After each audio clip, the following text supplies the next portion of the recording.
What's up, guys? Welcome back to Newswave. So we've been talking about this Grand Theft Auto, the Trilogy, the definitive edition for a while now as the situation continues to get worse and worse, it seems. Well, now it looks like Rockstar has apologized and released a patch. There's just one issue. The patch doesn't appear to have fixed what they said it was going to fix. The whole thing's getting really strange. We're going to go over that one here today. Also, we are going to be talking about Nintendo's latest release with Pokemon Brilliant Diamond and Shining Pearl getting off to a fast start, whereas on the other side with EA, looks like Battlefield's getting off to a bit of a rough start. Guys, if you enjoyed these videos, make sure that like button helps out a ton. And if you're new here to the Spawn Wave channel, make sure you subscribe down below and ring that notification bell so you can keep up to date with all the uploads here on the channel. And we're going to start today with Halo Infinite. The beta for multiplayer has been out for a little while now over this past week, and I've been playing it quite a bit, enjoying it, and it does look like at least the campaign has gone gold. The rest of the game essentially we're looking to have released on December 8th, and it seems anyway that date is indeed locked in. We can see this over on Windows Central where they say Halo Infinite has gone gold, this being in a live stream from 343. This means that the game is content complete and they can start producing disc-based copies to put on store shelves. And good news here because, yeah, the multiplayer is out there, but still people were thinking, well, the campaign could still get delayed. I mean, what's stopping them necessarily? It got delayed more than a year out from when it was originally supposed to come out next to the Xbox Series X. But good to hear that it's gone gold. Good to hear that we're like a couple of weeks away from being able to play this semi-open world Halo campaign. It's supposed to be like the next level for the Halo campaigns, and we get to go back to Master Chief, which all of that sounds really exciting. Good to hear it's basically ready to go, and we'll see it in a couple of weeks. Also, there was a really cool video that went up over the weekend that had Mark Cerny talking about the creation of the PlayStation 5. You can see some of it here. This was from Wired, titled How PlayStation 5 Was Built, and essentially it was Mark Cerny going over all of the different features with the PlayStation 5. Think of like the SSD, 3D audio, the GPU, CPU, the DualSense. Essentially, everything that went into this, he went through step by step. And the one thing I really took away from this is it's really hard to make a game console. So the fact that Mark Cerny can kind of organize and put all of this together is impressive, since he does also talk about all of the different developers and studios that he has to take into account and they get feedback from them. The biggest thing though was that SSD. That's what everyone appeared to be pointing towards, or it was the hard drive, the spinning platter that was holding them back when they were trying to build these games, and even went into depth about the things like the compression system that they have right now that's had some games like Control get knocked down to 25 gigabytes from over 40 gigabytes. And it is kind of cool to see everything that goes into a console, and I would check this video out because Mark Cerny also does a very good job just kind of simplifying everything. Oh, and we had talked about SEGA and Microsoft partnering up for this super game that SEGA wants to make, and there was some confusion around what exactly this means going forward between Microsoft and SEGA. Are we about to see Microsoft buy SEGA? Is SEGA just going to start making games specifically for Microsoft's platforms? Not quite. They actually did clarify a bit with investors. We can see this over on VGC, where they say, when we announced the concept of Super Game, Microsoft was sympathetic to that vision, and that leads to the announcement this time. About this, we are not talking about releasing games to Microsoft exclusively, but rather to develop Super Game that will be delivered to the world together with their technical support. As I mentioned before, this was more of a deal between Microsoft and SEGA, not necessarily Xbox and SEGA. It seems anyway that Azure or just cloud computing is going to be used to help SEGA with their development process, or who knows, maybe just their game in general. I mean, we have heard about the power of the cloud, and maybe SEGA was curious about how they could work that into their own development. I guess we'll find out at some point, because they mentioned over the next 5 years they're going to be working on this super game, and I guess we'll see it then. I'm still not exactly sure what they are building here, but I'm at least interested. And guys, with some of the quick news out of the way, let's get into the bigger stuff. Let's start right away with the Grand Theft Auto, the Trilogy, the definitive edition that released in a pretty poor state overall. Really didn't matter which system you bought it on. There were some issues there. The Switch version, I think, was still the worst one to pick up, which is a shame because this is the debut for these Grand Theft Auto games on a Nintendo platform, which is historical on its own.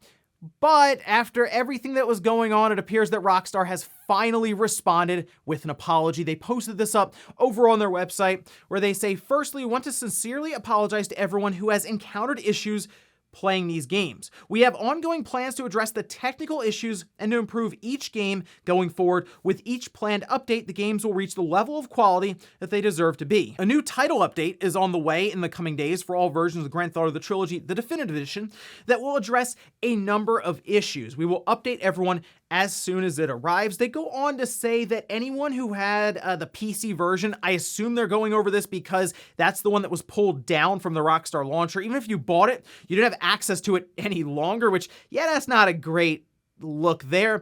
They are going to be relisting the original Grand Theft Auto games that they had pulled in place of these Definitive Edition games from the trilogy, and they're just going to give them to anyone who had the game. It's just on PC though. I feel like they might as well do that across the board, but either way, they did mention a patch was actually going out, and it did. 1.02. We can see this over on Rockstar support. This is for the PS5, PS4, Xbox Series X, S, Xbox One. No Switch, which, like I said before, that's the one that I think needs the most work, but maybe we'll see a patch specifically for the Switch version later on. But just take a look at this list. These are all of the different fixes that they have. They have some of them just all platforms, just general across the board. Things like localization issues, issues with collision, apparently multiple instances of holes in the map, texture problems, character models and cutscenes.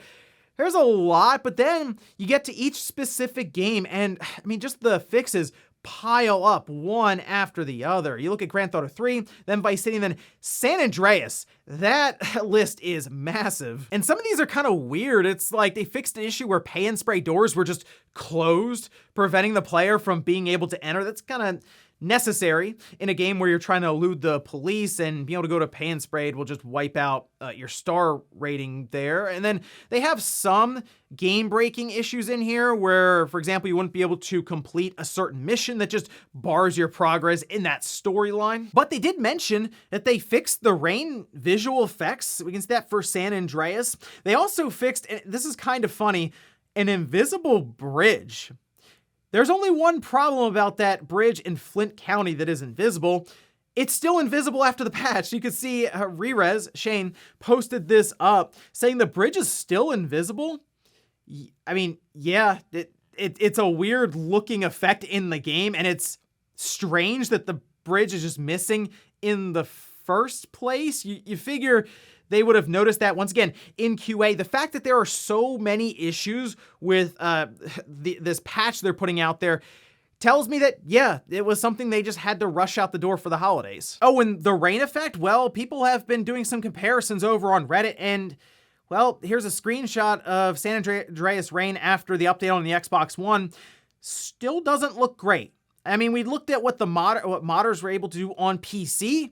Significantly better. I'm unsure as to why Rockstar, and I know they have another studio working with them, but why Rockstar wasn't able to fix this as quickly as like modders have been able to. In fact, if you take a look at what people have been able to do just kind of in their spare time on PC, you can see some of the screenshots here. These are texture packs that have been released, and it looks so much better already. You have the QT Mods texture pack. That's for new road and pavement textures. That's in San Andreas. And there's also Insanities that has same kind of deal, but with Grand Theft Auto 3 and Grand Theft Auto Vice City. And they did fix the rain. There's a full mod for that as well. So as I said before, hey, if Rockstar and Take-Two aren't going to be able to fix it, well, modders will. But this whole situation is just going completely off the rails. It's so strange to see Rockstar come out, say they fixed certain things in the game, and then they didn't. I mean, there are probably some issues that they've gone over, technical problems where you weren't able to get through certain missions because there were glitches and bugs. But the idea that rain, which is so obvious when you look at it in the game, that can actually mess you up when you're trying to do certain things like driving and completing certain missions there, being such a problem is weird. But like, it's just odd that they said that they fixed this stuff and they didn't. I don't really get what's going on here, unless there's just massive miscommunication between them and the other studio that's working on this game now. Or yeah, maybe they just want to put it out there and say, hey, we fixed all this stuff, try to de-escalate the situation a bit. Well, they're actually doing the opposite, because now people are like, well, you're lying to us that you fixed this game.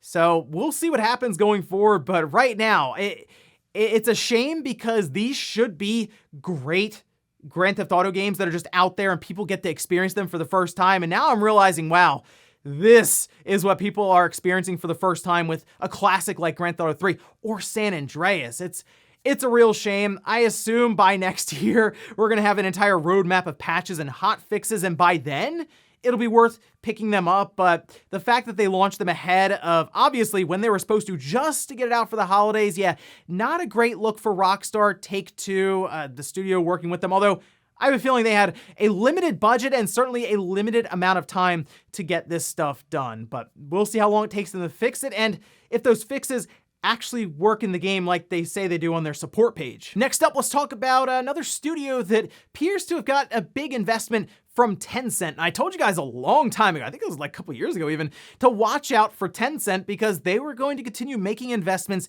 in the gaming space. And we've seen them do that quite a bit, getting almost half of Epic Games. They have like 40% or so. They have a small minority stake in Ubisoft, in Activision, and now it looks like Playtonic as well. We can see this over on gamesindustry.biz. Ukulele developer Playtonic plots new studios following major Tencent investment. The company says it expects to double its headcount in the next few years.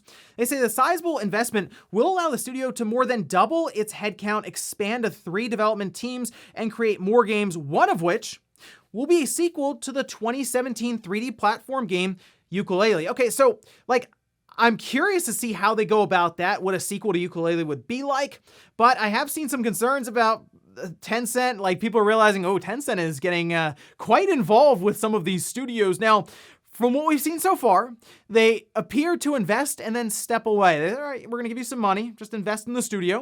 You just go ahead and build your games with this sizable investment that we're giving you, even the platinum games. And, we'll be around. That's, again, the biggest concern there is that Tencent is finding their way into a lot of companies right now with these investments, but that's just kind of the way it is. These independent studios don't necessarily want to get bought by a larger company like Microsoft if they can, say, sell a minority stake to their studio or their company to a Tencent, to a NetEase, collect enough money then fund development for some projects they would like to do and they're passionate about. So we'll see how this pans out exactly for Playtonic. I guess the one good news is we'll get a sequel to Ukulele because I think they at least were onto something with that game. It was rough around the edges at times, but I wouldn't mind seeing a sequel to see what else they can come up with there with that character and that universe. But let me know what you think about this one. Tencent coming in, providing money to get a sequel that some people would probably be happy to see, but are you concerned that Tencent is finding their ways into a lot of companies right now in the gaming space? Next up, let's talk about the UK sales charts. These, of course, will track the box sales from last week, which includes launches for Pokemon and Battlefield 2042. Let's head over to the top 10 here, starting with Pokemon Brilliant Diamond was number 1, then Pokemon Shining Pearl, and then we have Battlefield 2042. So not only did Pokemon outsell Battlefield, if you split them up, they outsell Battlefield, each of them, the Diamond and Pearl. That's pretty impressive. Generally, we'll see like them combined at times in some of these sales charts, but the fact that both of them were able to outsell Battlefield, which is a big release, just physical copies, it's pretty good. Then we have Call of Duty Vanguard falling number 4, FIFA 22 at 5, Spider-Man Miles Morales at 6, Mario Kart 8 Deluxe at 7, Far Cry 6 at 8, Pokemon Brilliant Diamond, Shining Pearl Double Pack at 9, and then Just Dance 2022 at 10. Now, when compared to other Switch releases for the year, Pokemon Brilliant Diamond and Shining Pearl were the largest, and GameIndustry.biz says it's a comfortable lead for Brilliant Diamond and Shining Pearl. In fact, if you just take Brilliant Diamond, it achieves it alone. You don't even need to count Pearl sales. That, of course, being over Super Mario 3D World plus Bowser's Fury, which is, I mean, that's pretty big there for the Pokemon series, although we kind of expect it at this point, right? But the Pokemon games combined are the second biggest box game launch of the year. That being behind FIFA 22, but ahead of Call of Duty Vanguard. If you compare it to the other Pokemon releases on the Switch, the launch sales are 26% down from Sword and Shield, but were larger than Pokemon Let's Go, Pikachu, and Eevee by about 13%. So overall, that's pretty good, I would say, for Diamond and Pearl. I mean, we figured these would probably slot in just like that. Above Let's Go, Pikachu, and Eevee, but below Sword and Shield. It's a remake. It's not like a brand new Pokemon game. Like, I assume when that shows up, it'll probably beat out Sword and Shield. This obviously playing off the nostalgia and the fact that there was some controversy around the visuals and the quality of the game. This just shows you that Pokemon itself just sells. I mean, it's Pokemon. As for Battlefield 2042, I'll admit I was a little surprised to see it in there at number 3. I actually thought it would have been the best selling of the week. They say that the launch sales are 59% down when compared to Battlefield 5. Remember though, these don't count the download figures. This is just for physical sales. But when it comes to Battlefield, it appears that the launch itself has been pretty rough overall. The reception hasn't been great online. I had talked about my time with it in early access through EA Play, where they gave us like a 10-hour trial ahead of the game's official launch, and it was buggy and glitchy. I think that DICE at EA really tried to do something super ambitious here with the multiplayer, but it just hasn't gone over that well with its launch. In fact, it's actually in the bottom of the Steam reviews. Like, seriously, take a look at this chart here. It's number 8. These are the worst rated games on Steam. It's actually a site called Steam250.com, but it's the bottom 100, the Hall of Shame. It's currently number 8. It's actually up there with like Roller Coaster Tycoon World, and you can look above that. You have Kinetic Void, Flat Out 3, eFootball 2022 is in that same top 10 with Battlefield 2042. And if you go on places like the subreddit, for example, people are doing all kinds of examples of issues with bullet hit detection with certain guns. It appears that the SMGs are more accurate than the rifles in this game. There's a full video of someone just shooting at a person. It's a little higher than them, but like it's fairly close for the kind of gun they're using, and it's not hitting at all. There is bullet drop in this game, but it shouldn't be affecting it at that range, not to this degree. And it's kind of a shame for the Battlefield franchise because there are people who are huge fans of this series, and it seemed like they were going in the right direction after they revealed Battlefield 2042, especially after what happened with Battlefield 5, but the fact that it comes out, it's in this state, yeah, it's a shame because this is another game, we just talked about Grand Theft Auto Trilogy, that's probably going to be a while before it's at least up to a certain standard, a certain quality. And here's hoping that comes sooner rather than later because it's just getting demolished on even like its basic review scores through websites and the user scores, of course. It's in the Hall of Shame. Steam is just getting crushed with mostly negative reviews. So here's hoping DICE and EA can figure it out as we head into 2022. But yeah, might be worth holding off Battlefield for now until we start seeing more of these patches roll out with some fixes. And before we go to the comment of the day, we'll take a look at the poll that I posted up yesterday, where I asked, which system from the 6th generation did you own first? The Dreamcast at 9%. Hey, the Dreamcast was the first system from this generation that I got because I remember early 2001, they went on like fire sale. Like you could get them pretty cheap because it was around the time they discontinued the Dreamcast and the games were super cheap. So I remember I got a Dreamcast for like 40 or 50 bucks or something like that. The PS2 at 43% makes sense. Super hyped up at the time and came out before the GameCube and the Xbox. The GameCube at 28%, the Xbox 9%, and then 11% said I've never had any of these systems. Well, you're missing greatness because this console generation, I think, was the best generation we've ever had when it comes to game consoles. But yeah, I got a Dreamcast, then I got a GameCube, then I got an Xbox, then I got a PS2. That's right, the PS2 was the last system that I actually owned from this generation. I had a friend who had it, and I would play a lot of games over there, like Final Fantasy X. I actually beat Final Fantasy X completely at my friend's house, but that's kind of how it was. You had a certain system, your friend had a system, and you guys kind of would go back and forth to each other's houses and play the different games on them. And we'll finish up with the comment of the day as you're seeing here. This is from Titus saying, Nintendo probably didn't allow WB to launch on the Switch since it is obviously a cheap knockoff of Super Smash Bros.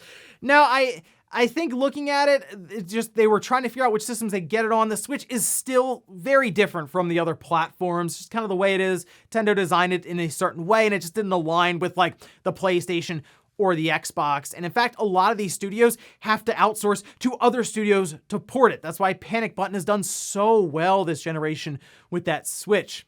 But I do think Multiverses, that's right, not Multiverse, Multiverses will be out probably next year on the Switch. I think it's something that's just gonna take a little longer. And we've seen this a lot with different games where they get announced for all the other platforms except the Switch, then, oh, next year, Here it is, it's showing up on the Switch, and it kind of gives the game like another launch. Dragon Ball Z Kakarot, for example, got another launch and actually did all right on the Switch when it came out. So yeah, I would expect Multiverses to be announced sometime next year after it's already launched on the other platforms. And ladies and gentlemen, that's gonna do it here for Newswave. If you enjoyed this video, guys, hit that like button, it really helps out. If not, hit the dislike, leave comments down below about everything we talked about here. Today was Pokemon Brilliant Diamond and Shining Pearl getting off to a fast start. Let me know if you picked one of those up. And then what about the Grand Theft Auto, the Trilogy, the Definitive Edition, kinda its rough start overall, all the bug fixes and these patches not fixing those issues. Thanks guys for watching, and I'll see you next time.